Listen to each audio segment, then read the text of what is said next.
kenapa saya suka dengan salawat sallallahu alaihi Muhammad, sallallahu alaihi Muhammad, sallallahu alaihi Muhammad? Nah, inilah rahasia.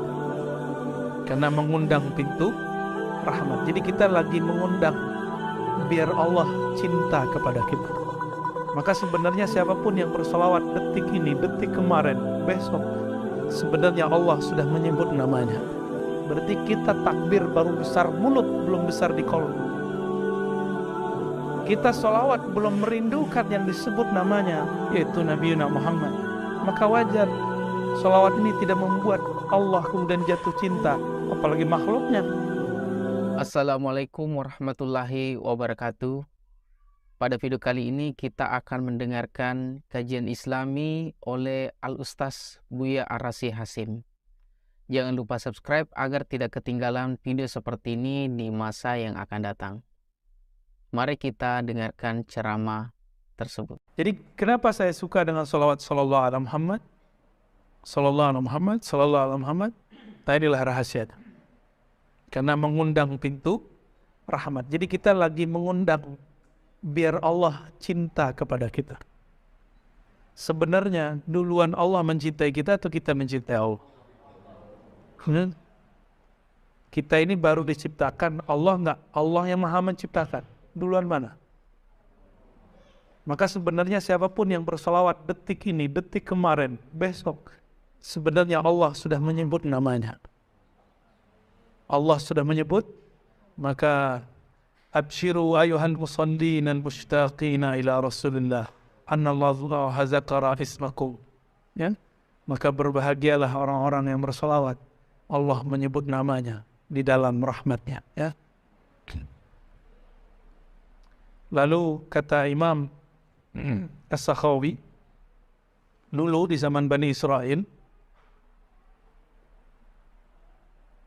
itu ada nabi namanya Samuel atau Esmuel. Kalau orang Arab namanya Ismuel. Nabi Samuel. Nabi ini kalau perang pasti menang. Sehingga dikira dia ini dukun. Oleh musuhnya dibilang itu sihir, penyihir itu. Ayo kita kerjain dia. Kita kerjain aja dia.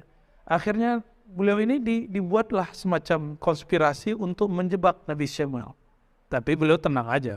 Cukup bawa 40 orang, lawannya banyak. Kata teman-temannya ini, kawan-kawannya Nabi Samuel ini, sahabat-sahabatnya, kita mau gimana nih? Kita udah kepung. Kata Nabi Samuel, Qulu sallallahu alaihi Muhammad. Baca sallallahu Muhammad, serbu, langsung hancur semua itu musuhnya. Musuhnya belum diserang, udah tenggelam duluan. Ternyata Allah kirimlah angin. Ombak bergerak. Kapal-kapal musuh semuanya, oleng jatuh. Jadi yang 40 orang belum jadi turun. Belum jadi ngirim panah, belum jadi nyerang pakai tombak. Tapi berkat sallallahu ala Muhammad. Nah, bisa nggak kita salawat yang begitu? Antum takbir aja nggak bikin gentar orang, malah bikin orang geli. Apa masalah di takbir kita? Berarti kita takbir baru besar mulut, belum besar di kolbu. Kita salawat belum merindukan yang disebut namanya, yaitu Nabi Muhammad. Maka wajar salawat ini tidak membuat Allah kemudian jatuh cinta, apalagi makhluknya. Ya. Nabi Muhammad Allah jatuh cinta, tapi Abu Lahab masih benci sama dia. Oke? Abu Lahab benci sama dia, Abu Jahal benci sama dia. Tapi Allah cinta sama dia. Ini bukti bahwa kalau Allah pun sudah cinta, tetap saja ada orang gak senang sama kita. Emang Allah cinta sama kita ya? Cintalah. Ciri-ciri kita cinta Allah, Allah cinta kita, sering menyebut nama Allah. Udah itu. Siapa yang izinin namanya disebut? Yang punya nama Allah. Jadi inilah sir. Allah tidak izinkan siapapun menyebut namanya. Kecuali kolbunya bergetar, ada kerinduan. Ada syahdu. Namaku. Terakhir sebelum baca kitab Mukhtasar Ihya, Imam Al-Hafiz As-Sakhawi. Imam Sakhawi ini seniornya Imam Suyuti. Biasa, teman-teman konflik dikit. Jadi beliau ini konflik sama adik kelasnya. Jadi ntar kalau ngeliat saya konflik sama adik kelas saya, atau kelas konflik masih maklumi, biasa itu. Namanya Jarhul Aqran. Ya? Kritik sesama seperguruan. Karena Imam Sakhawi mikir, pasti dia Suyuti yang dulu tidur-tiduran mengaji itu jadi orang alim, kira-kira gitu. Kayak kita bilang, masa sih dia jadi orang hebat? Kan dulu dia suka ngorok lagi ngaji. Iya, main PS lagi. Masa dia jadi kiai? Kita sulit percaya tuh sama orang begitu. Itu terjadi antara mereka berdua. Nah, adab kita mencintai dua imam ini dan tidak ikut serta dalam perdebatan mereka, ya. Kata beliau dalam satu riwayat dalam kitabnya Al-Qaulul Badi', ada seseorang datang dari Syam lalu mengadu kepada Rasulullah, "Ya Rasulullah, abi syaikhun kabir." Ayahandaku sudah tua renta. Wa huwa yuhibbu ayyara. Syam ke Madinah 1 bulan pakai onta. Orang tuaku sudah renta, tapi ingin bertemu engkau wahai Rasulullah sallallahu alaihi wasallam. Apa kata Nabi? I'tini bihi. Yaudah, bawa dia ke sini. Apa kata orang ini? Ya Rasulullah, innahu dharirul basar.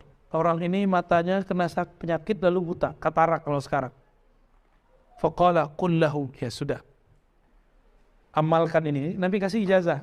Ijazahnya dulu begini. Jadi ijazah lafaz ajaz itu istilah ahli hadis, ahli zikir. Dulu Nabi nggak begitu ngasih ijazahnya. Nabi cuma mengatakan qul, dah baca, kasih tahu ke dia. Qul lahu, sampaikan ijazahku kepadanya. Fi sab'i usbu'in, ay fi sab'i layalin, di dalam 7 malam, selama 7 minggu, bacalah sallallahu ala Muhammad, fa innahu yarani fil manam, maka dia akan bertemu aku dalam keadaan tidur, hatta yarwi anni al hadis, sehingga dia bisa juga meriwayatkan kalamku. Fara'u fil manam faqad yarwi anhu, lalu dia ketemu mimpi dan dia mendengarkan kalam Nabi dan bisa mengatakan, aku ketemu Rasulullah dan Rasul bersabda, yarwi hadis minni, menyampaikan hadis dariku. Nah, itulah kualitas wali-wali Allah akhir zaman. Ruhaninya ketemu Rasulullah dan mendengar Rasulullah berkalam, sehingga dia boleh mengatakan secara ilmu hakikat, bukan secara ilmu hadis. Aku bertemu Rasulullah dalam tidurku, dalam mimpiku, dalam zikirku, lalu beliau berkalam. Dia bisa begitu. Mereka bukan disebut ashabun Nabi, disebut ikhwanun Nabi. Allahumma ja'alna min ikhwanin Nabi SAW. Ya Allah, jadikan kami ini ikhwan Rasulullah SAW, saudara Rasulullah SAW. Amin ya Rabbal Alamin.